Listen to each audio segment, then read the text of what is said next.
30, 40, 50 అని SPF numbers చూస్తూ ఉంటారు కదండి. అవన్నీ ఏంటి, అసలు ఏం సిగ్నిఫై చేస్తుందో ఈ వీడియోలో నేను మీతో షేర్ చేస్తానండి. హలో అండి, నా పేరు సంధ్య. SPF అంటే సన్ ప్రొటెక్షన్ ఫ్యాక్టర్ అండి. SPF 15 అంటే ఆ సన్ స్క్రీన్ సన్ దగ్గర నుంచి 93% UVB రేడియేషన్ ని బ్లాక్ చేసేస్తుందండి. SPF 30 అంటే 97% UVB రేడియేషన్ ని అలా ఆపేస్తుంది, బ్లాక్ చేసేస్తుంది, మన స్కిన్ కి టచ్ అవ్వకుండా. SPF 50 అంటే 98% UVB రేడియేషన్ ని బ్లాక్ చేస్తుంది. SPF 100 అంటే 99% UVB రేడియేషన్ ని బ్లాక్ చేసేస్తుందండి. దీని ఇంకో విధంగా ఎలా చూడొచ్చు అంటే SPF 50 93% ని బ్లాక్ చేస్తుంది అంటే అది 7% UVB రేడియేషన్ ని మన స్కిన్ కి ఎఫెక్ట్ అయ్యేలాగా చేస్తుంది. అదే విధంగా SPF 30 3% UVB రేడియేషన్ ని ఎఫెక్ట్ అయ్యేలాగా మన స్కిన్ మీద చేస్తుంది. SPF 50 2% ఎఫెక్ట్ అవుతుంది మన స్కిన్ కి, అండ్ SPF 100 వచ్చి 1% ఎఫెక్ట్ అవుతుందండి మన స్కిన్ కి. ఈ టేబుల్ ని మీరు ఇంకో కొంచెం చూసారంటే మాక్సిమం డిఫరెన్స్ వచ్చి SPF 15 అండ్ మిగతాంతా SPFs లో ఉందండి. బికాస్ ఇది 7% ఎఫెక్ట్ అవుతుంది, వేరే ఇది వచ్చి 3%, 2%, 1%. తర్వాత SPF 30, 50, 100 ని కంపేర్ చేస్తే అక్కడ డిఫరెన్స్ అంతగా ఎక్కువ లేదండి. SPF 15 అండ్ మిగతా సన్ స్క్రీన్స్ లోనే ఎక్కువ ఉందండి. SPF 100 మాక్సిమం బ్లాకింగ్ చేస్తుంది కాబట్టి మనం అందరం SPF 100 యూజ్ చేయాలా అని మీరు అడగొచ్చు. కాదండి, SPF 100 మాక్సిమం బ్లాక్ చేసినా కూడా ఆ సన్ స్క్రీన్స్ అది ఎలా ఫార్ములేట్ చేసి ఉంటారో ఆ ఫార్ములేషన్ వల్ల మన స్కిన్ కి కొంచెం ఎఫెక్ట్ అవుతుందండి, ఇరిటేట్ అయిపోతుంది మన స్కిన్. అందుకే SPF 30 అన్నా SPF 50 అన్నా యూజ్ చేయండి. దాని ఫార్ములేషన్ కరెక్ట్ గా ఉంటుందండి. సో SPF 30 అన్నా SPF 50 అన్నా మంచిదండి. SPF 100 బ్లాకింగ్ ఎక్కువ అయినా కూడా ఇరిటేషన్ కూడా మన స్కిన్ కి కాజ్ చేస్తుందండి. SPF 15 అన్నా SPF 15 కన్నా తక్కువ ఉన్న సన్ స్క్రీన్స్, SPF 15 కన్నా తక్కువ SPF 10, SPF 12 అవన్నీ ఉంటాయి కదండి, వాటిని మాత్రం ఇగ్నోర్ చేయండి, యూజ్ చేయొద్దండి. బికాస్ వాటి దగ్గర నుంచి మనకు చాలా తక్కువ బ్లాకింగ్ వస్తుందండి. SPF 30 అండ్ SPF 50 సేఫ్ అండి. ఇప్పుడు ఫర్ ఎగ్జాంపుల్ మీకు నేను SPF 8 గురించి చెప్తానండి. ఎందుకు SPF 8 పిక్ చేశానంటే చాలా మాయిశ్చరైజర్స్ అండి మార్కెట్లో SPF 8 అని పెట్టేసి దాన్ని సన్ స్క్రీన్ అని చెప్తారండి. SPF 8 అంతా చాలా తక్కువ ప్రొటెక్షన్ ఇస్తుందండి. ఓన్లీ 87.5% UVB రేడియేషన్ ని బ్లాక్ చేస్తుంది. అంటే 12.5% UVB రేడియేషన్ మన స్కిన్ కి వచ్చి ఎఫెక్ట్ చేస్తుంది మీరు SPF 8 యూజ్ చేశారంటే. ఆ 12.5% ని మీరు ఇక్కడ 3% 2%తో కంపేర్ చేస్తే డిఫరెన్స్ చాలా ఎక్కువ ఉంది కదండి. ఆ 12.5 మన స్కిన్ కి చాలా డ్యామేజ్ కాజ్ చేస్తుంది. అందుకని SPF 8 ఉన్న సన్ స్క్రీన్స్, అసలు సన్ స్క్రీన్స్ అని చెప్పడానికే నాకు కొంచెం కష్టంగా ఉందండి. అలాంటి ప్రోడక్ట్స్ ని మీరు సన్ స్క్రీన్స్ ప్రాపర్ ప్రొటెక్షన్ ఇస్తుందని నమ్మి మాత్రం ఎప్పుడు యూజ్ చేయొద్దండి. సన్ స్క్రీన్ అంటే మనకి SPF 30 అన్నా 50 అన్నా ఉండేట్లు మీరు చూసుకోండి. సన్ లో నుంచి 2 రేడియేషన్స్ ఉన్నాయండి, ఒకటి వచ్చి UVB, ఇంకోటి UVA. ఈ వీడియోలో ఇంతవరకు నేను UVB గురించే చెప్పానండి.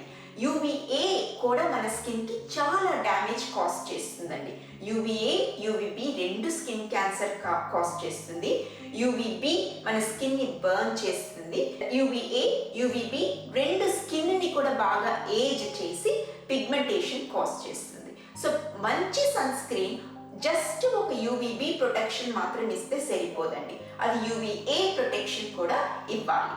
ఏ సన్ స్క్రీన్ అయితే UVB అండ్ UVA ప్రొటెక్షన్ ఇస్తుందో వాటిని బ్రాడ్ స్పెక్ట్రమ్ సన్ స్క్రీన్ అంటారండి. మీరు బ్రాడ్ స్పెక్ట్రమ్ సన్ స్క్రీన్ ని యూజ్ చేయాలి. కానీ ఎంత ప్రొటెక్షన్ UVA కి ఇస్తుందో ఆ బ్రాడ్ స్పెక్ట్రమ్ అనే వర్డ్స్ చెప్పదండి. దానికోసం మీరు ఇంకో లెటర్స్ ని చూడాలి. PA తర్వాత 4 pluses, plus plus plus plus అలా 4 pluses ఉన్నాయా అని చూడండి. PA 4 pluses ఉంటే అది మాక్సిమం ప్రొటెక్షన్ UVA కి ఇస్తుంది అని అర్థం. అంటే మనం సన్ స్క్రీన్ కొనే ముందు ఏం చూడాలి? 2 things అండి. అది SPF 30 అన్నా SPF 50 అన్నా ఉందా అని ముందు చూసుకోండి. తర్వాత దాంట్లో broad spectrum PA plus plus plus plus అని రాసిందా అని చూడండి. అలాంటి సన్ స్క్రీన్ యూజ్ చేయండి. సో ఇవి రెండు ఇంపార్టెంట్ అండి. చాలా మంది ఏమనుకుంటారంటే మనకి ఇండియన్ బ్రౌన్ స్కిన్ ఉంది కాబట్టి మనకు సన్ స్క్రీన్ అంత ఇంపార్టెంట్ కాదనుకుంటారు. ఎందుకంటే మనకు స్కిన్ క్యాన్సర్ వచ్చే ప్రాబబిలిటీ తక్కువ, బికాస్ మన స్కిన్లో మెలనిన్ అనే ఒక ప్రొటెక్షన్ ఉంది. సో మనం యూస్ చేయనక్కర్లేదని. కానీ నిజం ఏంటంటేనండి, ఆ మెలనిన్ చాలా తక్కువ ప్రొటెక్షన్ ఇస్తుందండి. డెఫినెట్గా వైట్ పీపుల్తో కంపేర్ చేస్తే మనకు కొంచెం ఎక్స్ట్రా ప్రొటెక్షన్ ఉంది. కానీ ఆ ప్రొటెక్షన్ ఇనఫ్ కాదండి, సరిపోదండి. ఆ ప్రొటెక్షన్ వల్ల మనకు స్కిన్ క్యాన్సర్ వచ్చే ఛాన్సెస్ తక్కువ ఉండొచ్చు. కానీ మనకి ఇంకో ప్రాబ్లం ఉందండి. మనం సన్ స్క్రీన్ యూజ్ చేయలేదంటే స్కిన్ క్యాన్సర్ డేంజరస్ అండి, అది ఓకే, అది డేంజరస్. తర్వాత ఇంకొకటి మనకి ఏం ప్రాబ్లం అంటే మన skin brown skin white skin కన్నా ఎక్కువ పిగ్మెంట్ అవుతుందండి. పిగ్మెంట్ అంటే ఈ dark patches, uneven skin tone and dark spots ఉంటాయి కదండి, అవన్నీ మన స్కిన్కి ఒక డల్ లుక్ ఇచ్చేస్తుందండి. దాన్ని పిగ్మెంటేషన్ అంటారు. అది ఒక్కసారి వచ్చేసింది అనుకోండి, దాన్ని పోగొట్టడానికి మనకు చాలా మనీ స్పెండ్ చేసి ఎలాంటి మంచి మంచి స్కిన్ కేర్ ప్రొడక్ట్స్ యూజ్ చేయాల్సి ఉంటుందండి. తర్వాత ఒక్కొక్కసారి ఆ ప్రోడక్ట్స్ కూడా పని చేయవండి, డెర్మటాలజిస్ట్ దగ్గరికి పోయి ఇంకా మనీ స్పెండ్ చేయాల్సి ఉంటుంది. అవన్నీ ప్రివెంట్ చేయాలి అనుకుంటే మీరు డెఫినెట్గా సన్ స్క్రీన్ యూజ్ చేయాలి. బికాస్ మన స్కిన్ బ్రౌన్ స్కిన్ ఇండియన్ స్కిన్కి పిగ్మెంటేషన్ ఛాన్సెస్ చాలా ఎక్కువ ఉందండి వైట్ స్కిన్తో అన్న కంపేర్ చేస్తే. జస్ట్ ఇలస్ట్రేషన్, ఇది కరెక్ట్గా అనుకోవద్దండి, జస్ట్ ఒక ఎగ్జాంపుల్కి వాళ్ళకి ఎక్కడో ఇక్కడ ఉంటే మనకి చాలా హై లెవెల్ ఉందండి పిగ్మెంటేషన్ ఛాన్సెస్. అలాంటి రిస్క్ ఎందుకు తీసుకోవాలండి? అందుకే సన్ స్క్రీన్ యూజ్ చేయండి. సన్ స్క్రీన్ యూజ్ చేయలేదంటే దాని నుంచి వచ్చే డ్యామేజ్ని మనం ఫైట్ చేయడానికి చాలా మనీ స్పెండ్ చేయాల్సి వస్తుందండి. తర్వాత మనకి మెలాస్మా అని ఒక స్కిన్ కండిషన్ కొందరికి వస్తుందండి, ఎస్పెషలీ విమెన్కి, ఎస్పెషలీ ఆ మెనోపాసల్ ఏజ్ దగ్గరికి వస్తుందండి. అలాంటి స్కిన్ కండిషన్స్ ఉంటే సన్ స్క్రీన్ ఇంకా చాలా ఇంపార్టెంట్ అండి. Sunscreen actually everyday must అండి. ఇన్ఫ్యాక్ట్ మీరు లోపల ఇండోర్స్లో ఉండి మొత్తం మీరు గ్లాస్ విండోస్ ఉందనుకోండి, సపోజ్ ఆఫీస్లో అలాగా, ఆ గ్లాస్ విండోస్ నుంచి కూడా ఈ రేడియేషన్, సన్ రేడియేషన్ ట్రావెల్ అయ్యి మన స్కిన్ ఎఫెక్ట్ అవుతుందండి. అందుకే మనం లోపల ఉన్నా కూడా గ్లాస్ విండోస్ ఉందని నమ్మకంతో ఉండిపోకూడదండి. లోపల ఉన్నా కూడా అలాంటి బిల్డింగ్స్లో మనం సన్ స్క్రీన్ యూజ్ చేయాలి. సో నన్ను అడిగితే అన్ని స్కిన్ కేర్ ప్రొడక్ట్స్ కన్నా most important skin care product నేనైతే సన్ స్క్రీన్ అనేది చెప్తానండి. తర్వాత మాయిశ్చరైజర్, ఇవి రెండే చాలా మస్ట్ అండి, మిగతాన్ని నైస్ టు హ్యావ్. ఇంకొకటి వచ్చి సన్ స్క్రీన్ రాయగానే ఎఫెక్టివ్ కాదండి, అట్లీస్ట్ ఒక 15 minutes అవుతుందండి అది యాక్షన్ చేయడానికి. అందుకే మీరు బయటికి వెళ్తున్నాను అనుకుంటే ఒక 15 minutes ముందే ఈ సన్ స్క్రీన్ని రాసుకోండి. అది 15 minutes తర్వాతే ఎఫెక్టివ్ అవుతుందండి. సన్ స్క్రీన్స్ ఒక్కసారి అప్లై చేస్తే అది త్రూ అవుట్ ద డే ఎఫెక్టివ్గా ఉండదండి. అరౌండ్ 2 hours అండి ఆల్ సన్ స్క్రీన్స్, అది 30 అన్నా ఉండని, 50 అన్నా ఉండని, 100 అన్నా ఉండని, ఏ SPF నెంబర్ ఉన్నా కూడా ప్రతి ఒక్క సన్ స్క్రీన్ ఎఫెక్ట్ వచ్చి ఒక 2 hours లాస్ట్ చేస్తుందండి.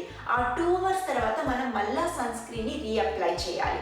రీఅప్లై ఎలా చేయాలో ఎవ్రీ 2 hours దాని గురించి నేను స్పెషల్గా ఇంకో వీడియో చేసి రికమెండ్ చేస్తానండి. అదే చెప్పాలనుకున్నానండి ఈ వీడియోలో. మీకు ఈ వీడియో నచ్చింటే ప్లీజ్ నాకు ఒక లైక్ ఇవ్వండి, ప్లీజ్ సబ్స్క్రైబ్ కూడా చేయండి. మిమ్మల్ని మళ్ళా ఇంకో వీడియోలో కలుస్తాను. అంతవరకు బాయ్ అండి.